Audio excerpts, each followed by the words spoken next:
दोस्तों आज हम एक्सप्लेन करने वाले हैं हाल ही में एक कमाल की साउथ वेब सीरीज वृंदा को, जो कि आपको जरूर पसंद आएगी। वीडियो शुरू करने से पहले आप चैनल को सब्सक्राइब कर लीजिए ताकि हमारे जल्द से जल्द 100 के सब्सक्राइबर हो जाए। और अब चलिए वीडियो शुरू करते हैं। तो एपिसोड 1 की शुरुआत में हम 1996 में गंगावरम फॉरेस्ट का सीन देखते हैं, जहाँ एक बच्ची जिसका नाम चीनी है वो अपने भाई सत्या के साथ खेल रही होती है, जहाँ सत्या कहता है कि हम दोनों हमेशा साथ रहेंगे। इसके बाद हम गाँव में एक लाश को देखते हैं, जिसे देखकर स्वामी जी बताते हैं कि इस जंगल के पेड़ तुम लोगों से नाराज है, इसलिए ये आदमी मारा गया। और जंगल की देवी तुम लोगों से गुस्सा है, जो तुम्हारा साथ कब का छोड़ चुकी है। अगर तुम गांव में से किसी की बलि दे दो तो शायद माता खुश हो जाए और तुम सब बच पाओ। तब स्वामी जी पूजा करने बैठ जाते हैं और फिर सीधा वहाँ खड़ी चीनी पर इशारा करते हैं बलि देने के लिए। ये देखकर तो चीनी की माँ के होश उड़ जाते हैं और वो चीनी की बलि देने के लिए मना कर देती है कि आप चाहो तो मेरी बलि दे दो, पर मेरी बेटी के नहीं। जिस पर गाँव वाले कहते हैं कि स्वामी जी ने कहा है तो ऐसा ही होगा। फिर रात को बलि की तैयारी की जाती है और चीनी की माँ और उसके भाई सत्या को एक कमरे में बंद कर दिया जाता है, जहाँ सत्या कहता है कि हमें यहाँ से भाग जाना चाहिए। इसके बाद हम इन तीनों को किसी तरह यहाँ से निकलकर भागता हुआ देखते हैं और जैसे ही गाँव वालों को पता चलता है वो भी इन तीनों का पीछा करने लगते हैं। इसी बीच चीनी का फेवरेट खिलौना नीचे गिर जाता है जो सत्या लेने आता है, पर गाँव वालों के आने से वो बिछड़कर दूसरे रास्ते भाग जाता है। वहीं चीनी की माँ उसे एक जाते हुए ट्रैक्टर में चढ़ा देती है और खुद गाँव वालों को रोकने लगती है, जिसके कारण चीनी तो बचकर निकल जाती है, पर उसकी माँ को गाँव वालों ने पकड़ लिया था।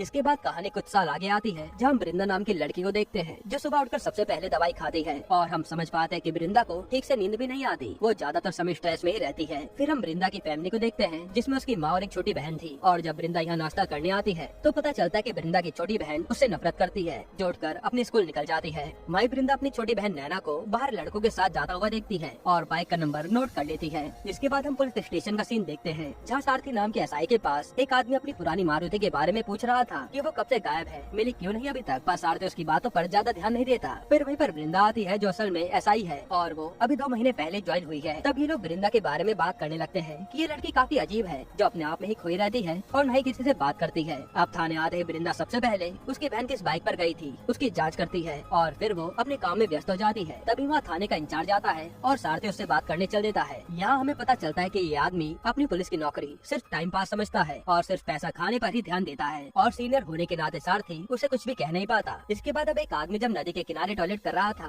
तब उसे वहाँ एक सड़ी हुई लाश दिखती है, जिसे देखकर वो तुरंत पुलिस वालों को बुला लेता है। अब पुलिस वाले आकर तहकीकात करते हैं और यहाँ सारथी का बॉस अभी भी टाइम पास ही किए जा रहा था कि जरूर ये आत्महत्या होगी और कुछ नहीं, लेकिन सारथी को ये मर्डर लग रहा था। तभी वहाँ वृंदा आती है, जो लाश को देखकर हैरान हो जाती है और फिर घर जाते समय वो सारथी को कहती है कि ये जरूर मर्डर है, क्योंकि इतने गहरे घाव को अपने आप तो मारेगा नहीं और जरूर इस आदमी को मारकर बोरे में डाला होगा और फिर नाली में फेंक दिया होगा। जिस पर सारथी भी उसकी बात मान लेता है। इसके बाद जब वृंदा सो रही होती है, तभी उसे जंगल के डरावने सपने आते हैं और वो जाग जाती है। इससे हमें पता चलता है कि ये वृंदा असल में चीनी है। अब ये यहाँ कैसे आई ये हमें आगे कहानी में पता चलेगा, और शायद अपने ही पास्ट के सपने के कारण वृंदा ठीक से सो भी नहीं पाती। खैर अगले दिन सारथी के बॉस को पोस्टमार्टम वाला डॉक्टर बताता है कि इसका मर्डर हुआ था। पहले सर पर रोड मारी गई और फिर बॉडी में एक ही जगह पर 16 बार चाकू मारा गया है, यानी इस आदमी को बहुत ज्यादा तड़पाया गया होगा। फिर इस आदमी के मरने के बाद लाश को बोरे में भरकर नदी में फेंक दिया गया, जो बहकर किनारे आ गई होगी। साथ ही डॉक्टर बता दे कि बॉडी पर ये 2 घाव भी बहुत अजीब से हैं, जो किस चीज के है पता नहीं चल पा रहा। तब सारथी वो फाइल लेकर आ जाता है और फिर 35 साल के गायब हुए लोगों की फाइल में से विक्टिम को ढूंढने लगता है ताकि कोई सुराग मिल जाए। फिर सारथी अपने साथ वृंदा को भी शामिल कर लेता है उस आदमी के बारे में पता करने के लिए। फिर जब रात को वृंदा घर जा रही होती है तो वो अपने साथ पोस्टमार्टम की रिपोर्ट भी ले जा लेती है, जिस पर वो घर आते ही रिसर्च चालू कर देती है। अब अगले दिन आकर वृंदा सारथी को बताती है कि वो आदमी जरूर रेलवे या कोल डिपार्टमेंट में काम करता होगा, क्योंकि मरने वाले के पैर में कोल के पीसेस मिले थे। जिसके बाद ये लोग ऐसे ही आदमी की मिसिंग फाइल ढूंढने लगते हैं जो इसी डिपार्टमेंट से गायब हुए हो। तब इन्हें 32 लोगों के नाम मिलते हैं और ये लोग उनकी फैमिली को बुलाकर लाश की पहचान कराने लगते हैं। फिर कुछ ही दिनों में इन्हें उस आदमी की बीवी और बच्ची मिल जाती है। हालांकि उन्हें किसी पर भी शक नहीं था कि मर्डर किसने किया होगा। तब वहाँ सारथी का बॉस आता है, जो कहता है कि अब उस आदमी की फैमिली मिल गई है तो अब ये केस खत्म कर दो, क्योंकि हमारे पास अब कोई लीड है ही नहीं। खोनी को कैसे पकड़ेंगे। तब सारथी खोनी को पकड़ने की बात करता है, पर उसका बॉस उसे डांट कर चुप करा देता है कि आज ये केस बंद हो जाना चाहिए। पर वृंदा कुछ और ही सोच रही थी। इसके बाद रात को वृंदा सीधा थाने से कार और मैप लेकर उसी जगह पहुंच जाती है जहां लाश मिली थी, और थोड़ा ढूंढने पर उसे एक जगह पक्षी का पंख मिलता है, जिसके बारे में नेट पर रिसर्च करने पर पता चलता है कि ये एक बहुत ही रेयर बर्ड है जो अब लुप्त होते जा रही है और उसके काटने से ऐसे जख्म हो जाते हैं। तब वृंदा उन फोटोज को लाश के जख्म से मिलाती है, जो कि सेम थे, यानी इस पक्षी ने बॉडी को खाया था। पर फिर चाकू किसने मारा, इसी बारे में वृंदा सोचने लगती है। इधर हम एक आदमी को देखते हैं जो अपने हाथ में मीट लिए एक सुनसान जगह पर आता है और फिर वो एक पक्षी से बात करके उसे मीट खिलाता है। तब हमें पता चलता है कि यही वो पक्षी है जिसके बारे में वृंदा रिसर्च कर रही थी, और ये आदमी चीनी के खिलौने के साथ खेल रहा था, यानी ये चीनी का भाई सत्या है, जो शायद ये मर्डर किए जा रहा है। इसी के साथ एपिसोड 1 खत्म होता है। एपिसोड 2 की शुरुआत में पास्ट का सीन दिखाते हैं जहाँ चनी की माँ को गाँव वालों ने पकड़ लिया था। तब गाँव वाले कहते हैं कि अब बलि के बिना हम लोग कैसे बच पाएंगे। तब एक आदमी कहता है कि आप चाहो तो मेरी बेटी की बलि दे दो, बस गाँव को बचा लो। जिसके बाद स्वामी जी उस लड़की को बलि के नाम पर जिंदा जला देते हैं और फिर चनी की माँ को भी सबक सिखाने के लिए जान से मार दिया जाता है। ये सब होने के बाद स्वामी जी कहते हैं कि अब माता जंगल में लौट आएंगी और सब अपने अपनी झोपड़ी में चले जाते हैं। तब वहाँ पर सत्या वापस आता है क्योंकि वो तो रास्ता ही भटक गया था और अपनी माँ को ऐसे देखकर वो खूब रोता है। फिर सत्या वहाँ से मशाल उठाकर सबकी झोपड़ियों में ही आग लगा देता है, जिससे शायद वहाँ रह रहे सारे लोग मारे जाते हैं और यहीं से सत्या ने भगवान को पूजना भी छोड़ दिया था। अब हम प्रेजेंट में सारथी और उसकी पत्नी लेखा को देखते हैं, जहाँ लेखा की माँ फोन पर उसे बच्चे करने के उपाय बता रही थी क्योंकि उनकी शादी को 10 साल हो गए थे पर बच्चे हो नहीं रहे थे। फिर सारथी यहाँ से खाना लेकर चला जाता है और उसकी बातों से पता चलता है कि वो भी बच्चे न होने से परेशान है। खैर अब जब सारथी खाने आता है तो उसे वृंदा बताती है कि मैं क्राइम स्पॉट पर जांच करने गई थी तो वहाँ इस पक्षी का पंख मिला है जो कि कटाइयो नाम का खतरनाक पक्षी है और वो सारथी को कटाइयो के खाए हुए लोगों के निशान भी दिखाती है जो लाश के निशान से मैच कर रहा था। तभी वहाँ इनका बॉस आता है जिसे वृंदा केस के बारे में बताने वाली थी पर सारथी बात घुमाकर उसे बचा लेता है, वरना उसका बॉस वृंदा को भी डांट कर चला जाता क्योंकि उसने तो केस बंद करने को कहा था। इसके बाद वृंदा सीधा मरे हुए आदमी की बीवी से पूछताछ करने जाती है पर उसे कुछ भी पता नहीं चलता। हालांकि वहाँ उसने उस आदमी की फोटो देखी थी जिसके सर पर बाल थे, लेकिन जब लाश मिली तो वो गंजा था। खैर अब हम वृंदा की छोटी बहन नैना को देखते हैं जो स्कूल में लड़कों के साथ नशा कर रही थी। फिर जब वो घर आती है तो वो अपनी माँ से बदतमीजी करने लगती है पर बेचारी उसकी माँ उसे कुछ भी कह नहीं पाती। इधर हम सत्या को देखते हैं जो बिरयानी खाने के लिए लेता है और उसमें से कुछ पैसे उठा कर रख लेता है, जो बात दुकान वाला भी नोटिस करता है कि ये आदमी अजीब है। खैर अब सत्या भाई बस के कंडक्टर पर नजर रखने लगता है जैसे वही उसका अगला शिकार हो। फिर यहाँ बिंद्रा को आज भी रात को नींद नहीं आ रही थी और उसके दिमाग में बचपन का सपना ही घूम रहा था। फिर हम पास्ट का सीन देखते हैं जहाँ पुलिस वाले चेकिंग कर रहे थे। तब ट्रैक्टर में उन्हें चीनी बैठी हुई मिलती है और फिर शायद इसे पुलिस वाले ने चीनी को अडॉप्ट कर लिया था। अब प्रेजेंट में वृंदा अपने साइकियाट्रिस्ट के पास आती है कि मेरी दवाई का डोज बढ़ा दो, जिस पर वो डॉक्टर मना कर देती है कि इससे तुम्हारा इलाज होने नहीं वाला, तुम्हें तो अपने पास्ट से खुद ही डील करनी पड़ेगी। इसके बाद जब वृंदा सारथी के साथ चाय पी रही होती है तब वो चाय वाले को गिलास टब में फेंकते हुए देखती है और उसे याद आता है कि किलर ने उस आदमी की लाश पर एक ही बार में 16 बार चाकू मारा था, यानी वो किलर पहले भी खून कर चुका है। जिसके बाद वृंदा खुद जाकर पहले हुए मर्डर्स के बारे में छानबीन करने लगती है। फिर कुछ दिन बाद जब वृंदा थाने आती है तो यहाँ उसके बॉस बैठे थे जो पूछते हैं कि आजकल तुम कहाँ रहती हो, जिस पर वृंदा उन्हें सेम ऐसे ही पैटर्न में हुए मर्डर की फाइल दिखाती है और उसका बॉस वृंदा को डांट कर चला जाता है कि मुझे मर्डर के बारे में कुछ भी बात नहीं करनी, बस उस केस को बंद कर दो। जो सुनकर वृंदा को बहुत गुस्सा आता है पर वो कुछ कर नहीं पाती। इसके बाद हम सत्या को एक बच्चे के पास देखते हैं जो उसे खिलौना देकर चला जाता है और हमें पता चलता है कि ये तो उसी आदमी का बच्चा है जो सत्या का अगला शिकार है। इधर रात को जब वृंदा जॉगिंग कर रही थी तब उसे आइसक्रीम वाले को देखकर कुछ याद आता है और वो घर आकर छानबीन करने लगती है। फिर अगले दिन वो सारी फाइल लाकर सारथी को दिखाती है कि देखो उस मर्डर जैसे 3 और केस मिले हैं जिसमें लाश ऐसे ही तालाब में पाई गई थी और इन सबके बाल उड़ा दिए गए थे। साथ ही हर लाश पर 16 या 20 बार चाकू से वार किया गया है, यानी कोई सीरियल किलर खुला घूम रहा है। जिसके बाद सारथी ये फाइल सीधा अपने बॉस के पास ले जाता है और ये दोनों यहाँ से सीधा एसीपी सर के पास जाते हैं जो इस केस के बारे में जानकर हैरान थे। तब एसीपी सर कहते हैं कि अब हम एसआईटी टीम बनाने जा रहे हैं जो इस केस पर काम करेंगे। तब सारथी और उसके सर को टीम का हिस्सा बना लिया जाता है और जब सारथी अपने बॉस से वृंदा को भी लेने के लिए कहता है तो उसके बॉस मना कर देते हैं कि यहाँ उसका क्या काम, हम सब देख लेंगे। जिसके बाद सारथी को बुरा तो लगता है पर वो अपने बॉस के साथ ही चला जाता है और बेचारी वृंदा वहाँ से चुपचाप घर लौट आती है जो अब तक इतनी सारी रिसर्च कर रही थी। इधर हम सत्या को देखते हैं जो अपने उसी अगले शिकार का इंतजार कर रहा था। अब जैसे वो आदमी आता है तो सत्या अपनी मदद कराने के बहाने उस आदमी को मारकर वैन में डालकर ले जा लेता है। वहीं पर एपिसोड 2 खत्म होता है। एपिसोड 3 की शुरुआत में हम सत्या का बचपन देखते हैं जब उसे अपना गाँव जलाने के जुर्म में जेल हो गई थी। वहीं जुवेनाइल में एक आदमी बच्चों को भगवान के नाम से डरा रहा था। तब सत्या कहता है कि मैं किसी भगवान को नहीं मानता, जिसके लिए सत्या को कमरे में ले जाकर अच्छे से पीटा जाता है और फिर वहीं बंद कर दिया जाता है। अब हम प्रेजेंट में सत्या को अपने अगले शिकार को मारते हुए देखते हैं जहाँ पहले तो वो भगवान की फोटो को घुमा देता है और फिर वो आकर पहले उस आदमी के बाल उड़ाता है और फिर तड़पा कर उसे जान से मार डालता है।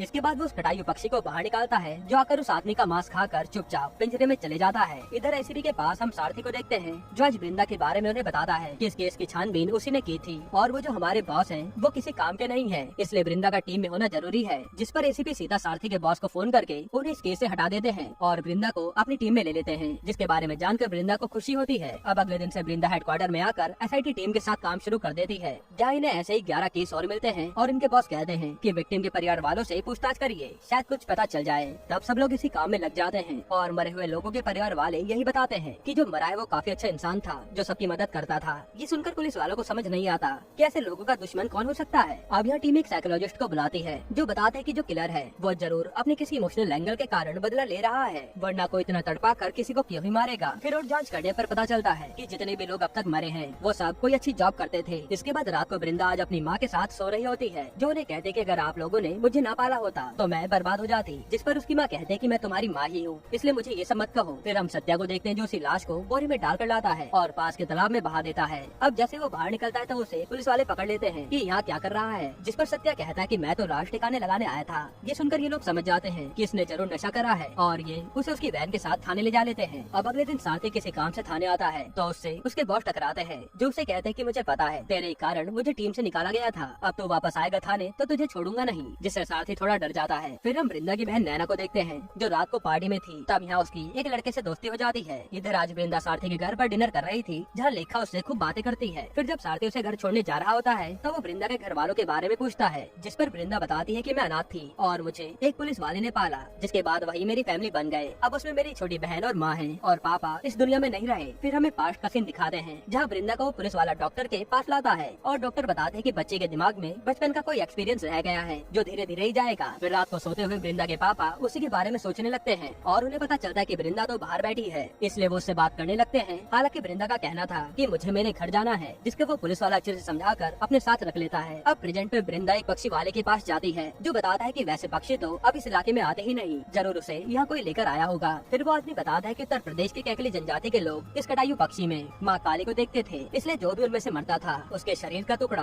वो लोग कटाइयों को खिलाते थे। उन्हें लगता था कि ऐसा करने से उन्हें मोक्ष मिलेगा। तब ये बात जाकर वृंदा अपने सर को बताती है और पता चलता है कि कैकली जनजाति के लोग तो 19वीं शताब्दी में गायब हो गए थे। फिर वृंदा कहते हैं कि अब तक हम मरे हुए लोगों पर जांच कर रहे थे, क्यों न मिसिंग हुए लोगों के बारे में छानबीन करें ताकि हमें कुछ पता चल पाए। तब उसके सर ऐसा करने के लिए मान जाते हैं और ये लोग मिसिंग लोगों के बारे में जानने लगते हैं। इसके बाद वृंदा किसी अब्दुल के केस की फाइल लेकर उसके घर पूछताछ करने जाती है, क्योंकि वो काफी टाइम से मिसिंग था। तब उसकी बीवी कहती है कि जरूर उसका किसी के साथ चक्कर होगा। वैसे उसने कहा था कि वो 10 मिनट में घर पहुंच जाएगा, पर वो लौटकर नहीं आया। तभी हम देखते हैं कि वहाँ वही बच्चा है जिसे सत्या ने कार दी थी। इसका मतलब अब्दुल भाई आदमी था जिसे सत्या ने मार डाला। फिर घर जाते समय वृंदा को याद आता है कि अब तो 10 मिनट में घर पहुंचने वाला था। तब वृंदा वही आसपास की जगह देखने लगती है और उसे एक खंडर की जगह दिखती है जहाँ जाने पर वृंदा को खून पड़ा मिलता है। जिसके बाद वृंदा पुलिस को बुला लेती है और फोरेंसिक वाला बताता है कि मर्डर 2 दिन पहले हुआ होगा। फिर वही वृंदा एक फोटो को पलटती है जो भगवान की थी और वहाँ उसे एक ATM स्लिप मिलती है। इसके बाद वृंदा अगले दिन ACP को बोलती है कि हमें एक बार उस ATM पर मिले स्लिप के ऑनर को बुलाना चाहिए, क्योंकि उसकी स्लिप वहाँ पर क्या कर रही थी। तब ACP पहले तो मना करते हैं, लेकिन वृंदा के कहने पर वो मान ही जाते हैं। इधर हम सत्या को देखते हैं जो किसी दूसरे थाने में था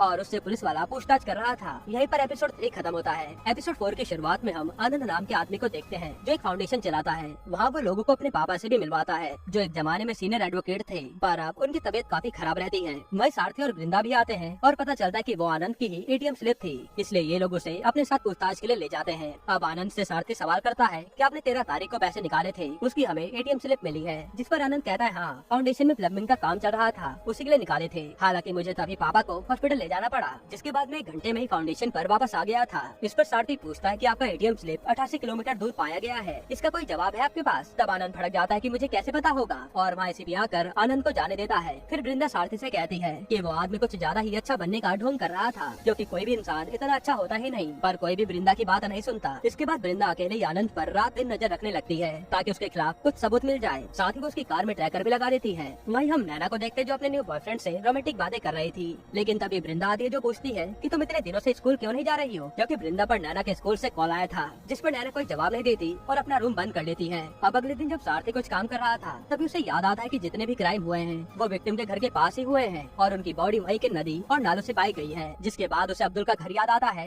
और वो सोचते हैं कि पास में ये नदी है तो अब्दुल की लाश वहीं हो सकती है। इधर वृंदा आनंद से आज सामने से बात करने आ जाती है कि मेरे कुछ सवालों के जवाब दे दो वरना मैं पीछा करती रहूंगी। तब ये दोनों आज बात करते हुए जाने लगते हैं। जब वृंदा कहती कि मैं आप पर नजर रख रही थी पर कुछ भी गलत नहीं लगा। फिर वो पूछती है कि आपके पापा ने तो खूब पैसा कमाया, तो आपने फाउंडेशन डालने का कैसे सोचा? जिस पर आनंद कहता कि पापा की ऐसी हालत देखकर ही मैं दान पुण्य करने के लिए ये फाउंडेशन चला रहा हूँ। फिर वृंदा पूछती है कि आप भगवान को मानते हैं या नहीं, जिस पर आनंद मना कर देता है। वहीं हम सारथी को देखते हैं जो अब्दुल के घर के पास आकर लोगों के साथ लाश ढूंढने में लग जाता है। अब इधर थाने में यहाँ का इंचार्ज आता है जिसे कांस्टेबल रात को पकड़े गए आदमियों के बारे में बताने लगता है और उन्हीं में सत्या भी था, जिसके बारे में ये लोग बताते हैं कि ये एक नशेड़ी है जो कल रात कुछ भी बोले जा रहा था। तब वो पुलिस वाला सब लोगों से पैसे लेकर उन्हें छोड़ने लगता है, लेकिन जब ये लोग सत्या से पैसे मांगते हैं तो वो इन्हें चिल्लर देता है। जिस पर गुस्से में पुलिस वाले उसका बैग चेक करते हैं और उसमें से चीनी की डॉल निकलती है। ये देखकर सत्या भड़क जाता है कि ये मुझे दे दो। साथ ही वो पागलों की तरह हरकतें कर रहा था, इसलिए पुलिस वाला उसे डॉल दे देता है, जिससे वो शांत होता है। इधर आनंद आज बच्चों को साइकोलॉजी के बारे में पढ़ा रहा था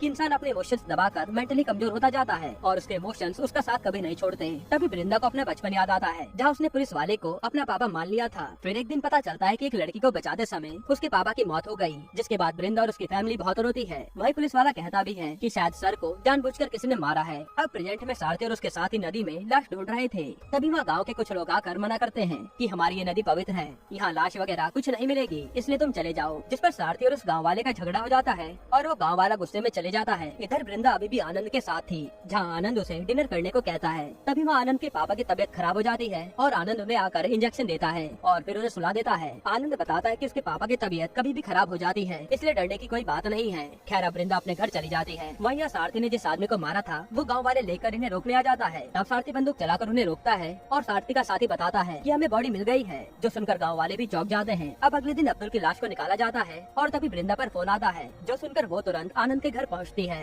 और पता चलता है कि आनंद के पापा का भी कोई मर्डर करके चला गया है, जो देखकर वृंदा के होश उड़ जाते हैं। यहीं पर एपिसोड 4 खत्म होता है। तो एपिसोड 5 की शुरुआत में एसीपी मीडिया वालों को बता रहे होते हैं कि ये मर्डर्स एक सीरियल किलर कर रहा है, जो अब तक 16 लोगों को मार चुका है और अभी भी उसके बारे में जांच चल रही है। इसके बाद हम एसीपी को डीजीपी के पास देखते हैं, जहाँ डीजीपी उन्हें डांट रहे थे कि जांच इतनी ढीली क्यों चल रही है, और वो आनंद जिसे हम दोषी समझ रहे थे उसी के घर पर मर्डर हो गया और हम कुछ कर भी नहीं पाए। फिर यहाँ वृंदा की बहन नैना अपने बॉयफ्रेंड के साथ चेकिंग के दौरान पकड़ी जाती है, जिसकी कार में शराब थी। तब नैना का बॉयफ्रेंड पुलिस वाले को पैसे खिलाने लगता है, पर कांस्टेबल नहीं मानता और लड़का उसे बोल देता है कि ये लड़की खुद SI वृंदा की बहन है। ये सुनकर वहाँ खड़ा वृंदा का सीनियर सोलोमन आ जाता है, क्योंकि अब उसे वृंदा से बदला लेने का मौका मिल गया था, जो उसकी जगह खुद SID टीम का हिस्सा बनी बैठी थी, और वो उन्हें थाने ले जा लेता है। इधर आनंद के पापा को आज श्रद्धांजलि दी जा रही थी, जहाँ वृंदा भी मौजूद थी। तभी वृंदा पर थाने से फोन आता है और वो चली जाती है। अब जैसे वृंदा सोलोमन के पास आती है तो उसे कहती है कि सर आपको मुझसे प्रॉब्लम है तो मेरी बहन को जाने दीजिए, लेकिन सोलोमन तो पहले वृंदा से बदतमीजी करता है और फिर नैना के बारे में गंदी गंदी बातें करने लगता है, जिस पर वृंदा को गुस्सा आ जाता है और वो सोलोमन को मारने लगती है। तब उसे कांस्टेबल रोकते हैं। इसके बाद हम इन दोनों को सीधा एसीपी के सामने देखते हैं, जहाँ एसीपी पहले सोलोमन को डांटते हैं, पर सोलोमन कहता है कि मैं वृंदा को मेरे ऊपर हाथ उठाने के लिए हमेशा के लिए इस नौकरी से निकलवा दूंगा। तब एसीपी सोलोमन को ऑफर देता है कि मैं तुम्हें SID में लेता हूँ, पर वृंदा पर कोई एक्शन नहीं लोगे तुम। फिर एसीपी वृंदा को अपने बॉस पर हाथ उठाने के लिए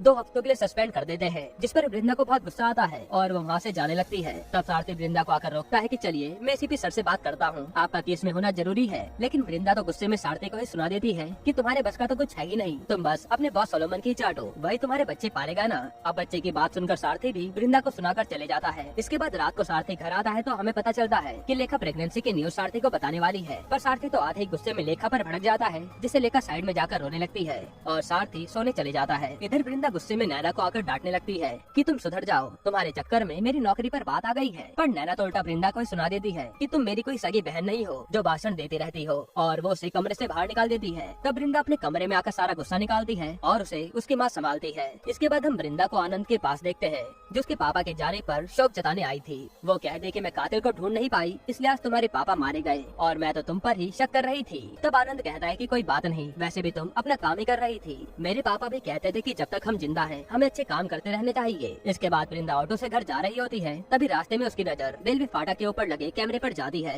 और उसे याद आता है कि यार रेलवे फाटक के ऊपर कैमरे लगे होते हैं, जिससे हम खूनी को शायद पकड़ लें। तब वो सीधा सारथी को फोन करती है कि जहाँ अब्दुल की लाश मिली थी वहाँ के रेलवे फाटक के पास जल्दी आओ, क्योंकि वहाँ में खूनी आता जाता दिख सकता है। तब पहले तो सारथी मना करता है, लेकिन फिर वो कुछ सोचकर मान जाता है। अब ये दोनों वहाँ उसी फाटक की रिकॉर्डिंग चेक करने लगते हैं, जिसमें वृंदा एक गाड़ी को नोटिस करती है जो इस फाटक से अब्दुल की मौत वाले दिन बार बार आना जाना कर रही थी। तभी वृंदा बताती है कि उस वेयर हाउस में जहाँ मर्डर हुआ था वहाँ भी ऐसे ही गाड़ी के टायर के निशान थे, जिस पर इन्हें शक इसी गाड़ी वाले पर होता है। और ये देखते हैं कि इस गाड़ी को तो पुलिस वाले अपने साथ ले गए थे। तब वृंदा गाड़ी वाले की फोटो निकलवाती है और गाड़ी का नंबर नोट करके सीधा उस एरिया के थाने में पहुंच जाती है, जहाँ का इंचार्ज बताता है कि वो गाड़ी हमने पकड़ी तो थी, पर वो आदमी पागल था, क्योंकि जब हमने उसकी गुड़िया छेड़ी तो वो पागल सा हो गया था, इसलिए हमने उसे जाने दिया, पर उसने जाने से पहले यह अंगूठा लगाया था। तब वृंदा उस अंगूठे का निशान सीधा अपनी टीम के पास ले जाती है और उसे क्रिमिनल डाटाबेस में स्कैन करने को कहती है, जिस पर पुलिस वाला बताता है कि ये फिंगरप्रिंट किसी ठाकुर नाम के क्रिमिनल से मैच हुए हैं, जिसने ज्वालापुर नाम के गाँव में मर्डर किया था। तब वृंदा और सारथी ज्वालापुर गाँव के लिए निकल जाते हैं, जो काफी दूर था, और अगले दिन के लोग पहुंचकर वहाँ के मुखिया से पूछते हैं कि हमें यहाँ रहने वाले ठाकुर की जानकारी चाहिए। तब ठाकुर का नाम सुनकर तो वो आदमी मना कर देता है कि हम किसी ठाकुर को नहीं जानते, और वो इन्हें जाने के लिए भी कहता है। फिर ये दोनों बाहर गाँव वालों से ठाकुर के बारे में पूछते हैं, तो गाँव वाले भी ऐसे रिएक्ट कर रहे थे कि जैसे किसी भूत का नाम ले लिया हो और कोई ठाकुर के बारे में कुछ भी नहीं बताता। तभी वहाँ वृंदा और सारथी के पास मुखिया का बेटा आता है, जो कहता है कि ठाकुर के बारे में कोई कुछ नहीं बताएगा आपको, क्योंकि सब उसके नाम से डरते हैं। और फिर वो असली कहानी बताता है। असल में जब ठाकुर का जन्म हुआ तो उसकी माँ मर गई, जिसके बाद उसे उसके नाना नानी ने पाला और जब पंडित जी को उसकी राशि दिखाई गई तो उन्होंने कहा कि ये बच्चा अपशगुन है जिसने पिछले जन्म में 12 लोगों का खून किया था और बच्चे के यहाँ रहने से गाँव वालों के साथ कभी भी अच्छा नहीं होगा, जिसके कारण गाँव वाले ठाकुर से चिढ़ने लगे। यहाँ तक कि ठाकुर की नानी भी ठाकुर से नफरत करती थी और वो ठाकुर से एक जानवरों की तरह व्यवहार करती थी। अब ठाकुर के पिछले जन्म के पाप धुल जाए इसलिए उसे कई यातनाएं भी सहनी पड़ी थी। इसके बाद भी जब गाँव में कोई बुरा हादसा होता तो गाँव वाले आकर ठाकुर को ही कोसते थे कि अगर ये बच्चा गाँव में न होता तो हमारे साथ ये हादसा भी न होता। ऐसे ही करके ठाकुर बड़ा हुआ जहाँ उसकी सिर्फ उसके नाना से बंदी थी जो उसे प्यार भी करते थे, पर नानी के डर से उसके नाना भी उसको यातनाओं से बचा नहीं पाए। फिर एक दिन नाना चल बसे जिससे ठाकुर पूरी तरह से टूट गया और ठाकुर की नानी उसे कहने लगी कि जिन लोगों को तूने मारा था ना उनमें से एक दिन कोई आएगा और तुझे जान से मार डालेगा। अब एक दिन गाँव के कुछ लोग ठाकुर को उठा ले जाते हैं जिनका मानना था कि अगर ठाकुर की बलि दे दी जाए तो गाँव में कभी कोई दुख नहीं आएगा। और जब ये लोग एक रिचुअल करके ठाकुर की बलि देने वाले थे तभी किसी तरह ठाकुर भागकर अपनी नानी के पास आता है कि आप मुझे बचा लीजिए, पर उसकी नानी तो उल्टा उसी को मनोज कहने लगती है और वो गाँव वालों को बुलाती है। ये देखकर ठाकुर अपनी नानी को मारकर भाग गया, जिसे पुलिस वालों ने पकड़ा तो गाँव वालों ने बताया कि उसने तो अपनी नानी को मारा है, जिसके बाद उसे जेल हो गई। फिर वो आदमी ने ठाकुर के केस से जुड़ी कुछ डिटेल्स उन्हें देता है जिसमें जो लोग ठाकुर को मारने वाले थे उन सबने रिचुअल करने के लिए अपने सर मुंडवाए थे। तब वृंदा कहते हैं कि इसका मतलब ठाकुर लोगों को मारने से पहले इन्हीं लोगों की तरह बनाता है फिर उन्हें मारता है, और उसका असली मोटिव क्या है समझ नहीं आया। तब सारथी कहता है कि मरने वालों का जरूर कुछ तो कनेक्शन होगा जो हमें ढूंढना चाहिए। इधर हम ठाकुर को देखते हैं जिसे अभी तक हम सत्या समझ रहे थे और उसके पास वो चीनी की टोल कैसे आई वो हमें आगे पता चलेगा।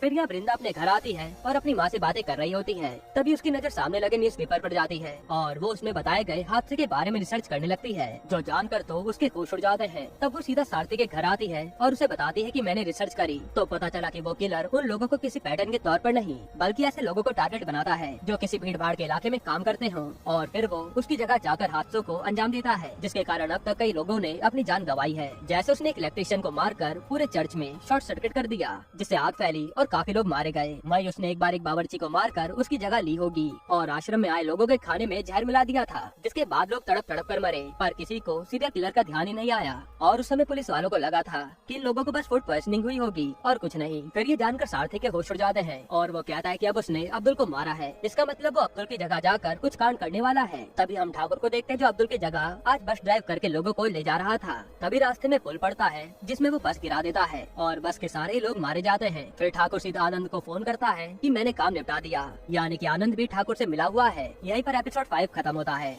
एपिसोड 6 की शुरुआत में हम पास्ट में सत्या को जुवेनाइल में देखते हैं जहाँ वो अखबार पढ़ रहा था। तभी वहाँ कुछ लड़के बाथरूम का दरवाजा तोड़ने लगते हैं और पता चलता है कि अंदर कोई ठाकुर नाम का लड़का आया है और वो डर के मारे दरवाजा नहीं खोल रहा। फिर जब सब लोग चले जाते हैं तो सत्या ठाकुर को आकर बड़े प्यार से बाहर बुलाता है और उसे खाने को भी देता है, जिसके बाद ठाकुर सत्या की हर बात मानने लगता है। वहीं हम समझ पाते हैं कि सत्या आज भी चीनी को याद करता है और उसे भगवान से नफरत है। फिर एक दिन सत्या ठाकुर से पूछता है कि तू इतना ज्यादा डरता क्यों है, तो ठाकुर बताता है कि मैंने पिछले जन्म में 12 लोगों को मारा था। ये मेरे गाँव वालों ने मुझे बताया कि एक दिन उनमें से एक मुझे मारने जरूर आएगा। जिस पर सत्या उसे कहता है कि सब लोग तुझे पागल बना रहे थे, ऐसी बातों पर विश्वास मत किया कर और दुनिया में कोई भगवान वगैरह नहीं होता। इसके बाद कहानी प्रेजेंट में आती है जहाँ बस में मरने वालों की लाशें पड़ी थी और वृंदा का अंदाजा सब लोगों को सही लग रहा था कि अब्दुल के मरते ही कोई इस बस को चला रहा होगा जिसने ये सब किया। तब एसीपी ठाकुर की फोटो का प्रॉपर स्केच बनवाकर उसे ढूंढने के लिए कहते हैं। साथ ही वो वृंदा को भी कहते हैं कि अब तुम ड्यूटी ज्वाइन कर लो। इसके बाद ये लोग ठाकुर को हर जगह ढूंढते हैं पर ठाकुर इन्हें कहीं भी नहीं मिलता। वहीं हम आनंद को देखते हैं जो फाउंडेशन के लोगों के पास था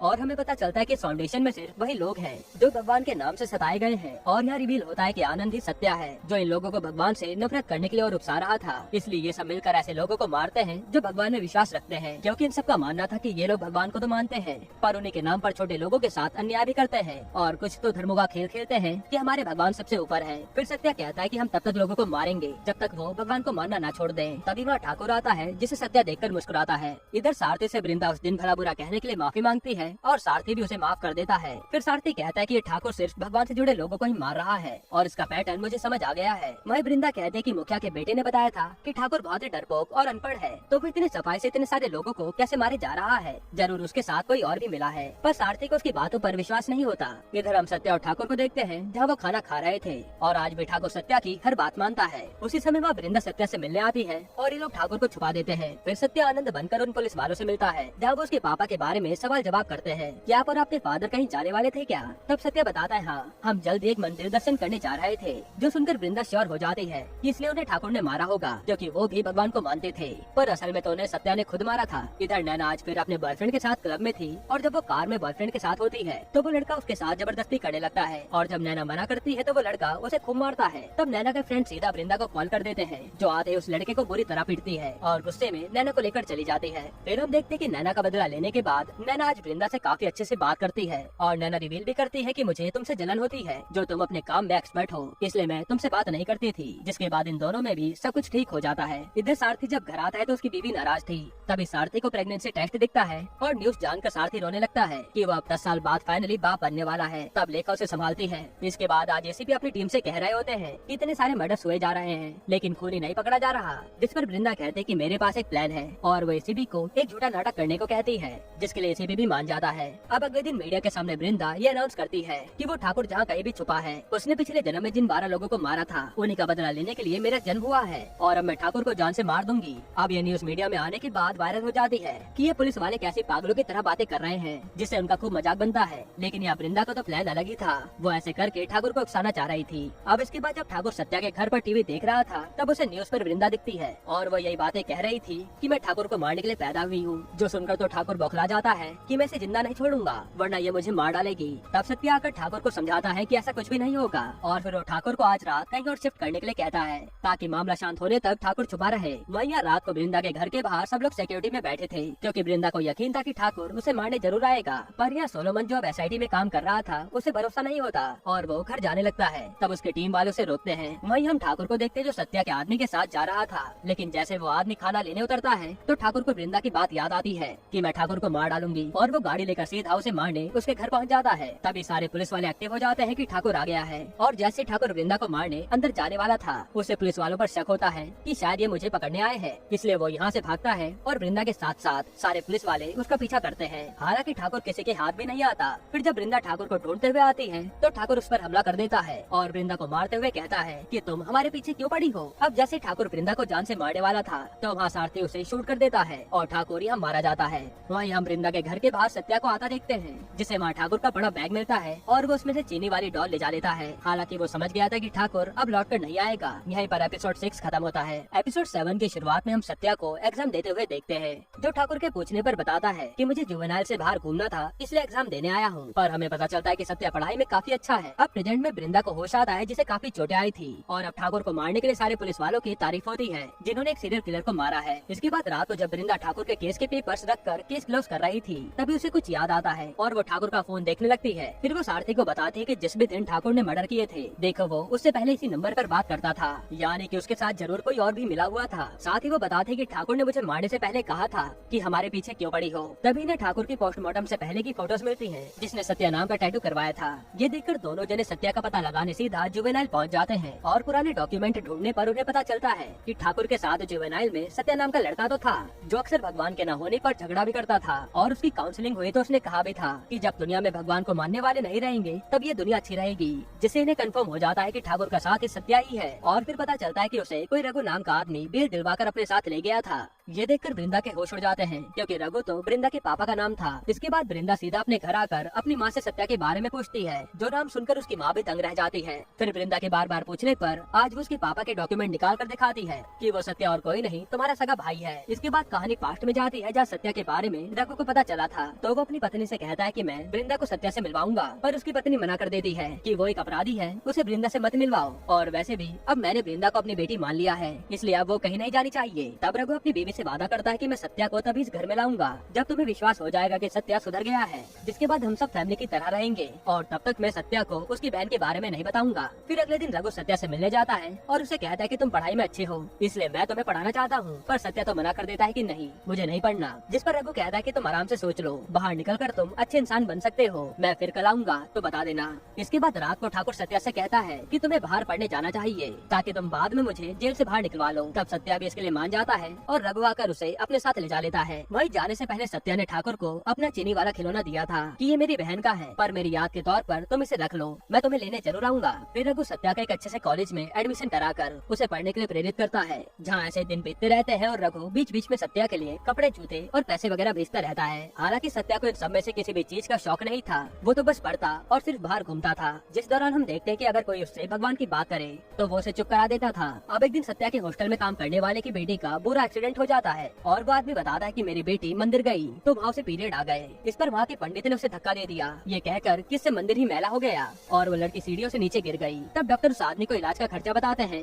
जो कि 10,000 रूपए थे। तो वो पैसे लाकर सत्या देता है, क्योंकि सत्या के पास रघु के दिए हुए पैसे थे जो वो खर्च नहीं करता था। इसके बाद एक दिन सत्या से मिलने रघु आता है और सत्या उसे कहता है कि मुझे ऐसी सड़ी हुई दुनिया में नहीं रहना, मुझे मेरे जुवेनाइल वापस भेज दो, क्योंकि यहाँ तो बहुत भेदभाव होता है। तब रघु उसे समझाता है कि तुम्हें दुनिया के लिए अच्छा काम करना चाहिए, ऐसे भागना नहीं चाहिए। जिसके बाद आज सत्या दिल खोलकर उससे सारी बातें करता है और रघु भी उसे जीने के लिए प्रेरित करता है, जिसके कारण सत्या का माइंड सेट पूरा बदल गया था। फिर अगले दिन से सत्या ने रघु के दिए हुए कपड़े पहनने शुरू कर दिए और मन लगाकर पढ़ाई भी करनी शुरू कर दी। साथ ही सत्या ने लोगों की मदद भी करनी चालू कर दी थी, जिससे सत्या के काफी सारे साथी भी बन जाते हैं। अब ऐसे ही दिन बीतते हैं और सत्या अब पूरा बदल चुका था, जिसे आज उसके ग्रेजुएशन पर रघु वृंदा से मिलवाने के लिए घर लाने जाता है। फिर जब वो सत्या के पास पहुंचता है तो सत्या तो किसी और लड़की की मदद के लिए जा रहा था और वो रघु को बताता है कि एक लड़की को उसके धर्म के लड़के ने प्रेग्नेंट किया और अब वो उसे छोड़कर भाग गया है, इसलिए लड़की को वहाँ के लोग मार न डाले तो मैं उसे वहाँ से निकाल कर शहर भेज दूंगा। हमें बस गाँव के बाहर से लड़की को लेकर शहर जाना है। तभी लोग गाँव के बाहर इंतजार करने लगते हैं, पर वो लड़की आती नहीं। तभी हम देखते हैं कि गाँव वालों को लड़की की प्रेगनेंसी के बारे में पता चल गया, इसलिए वो लड़की को जान से मारने वाले थे। तभी वहाँ सत्य अंदर आ जाता है और उन लोगों को रोकने लगता है। उसके साथ रघु भी आता है, जो शांति से लड़की को ले जाने की बात कर रहा था, पर उन लोगों का लीडर अपने भगवान के नाम पर पहले तो रघु और सत्या को जान से मार देता है और फिर उस लड़की को भी मरवा डालता है, क्योंकि उनके लिए बिना शादी के प्रेग्नेंट होना हराम था।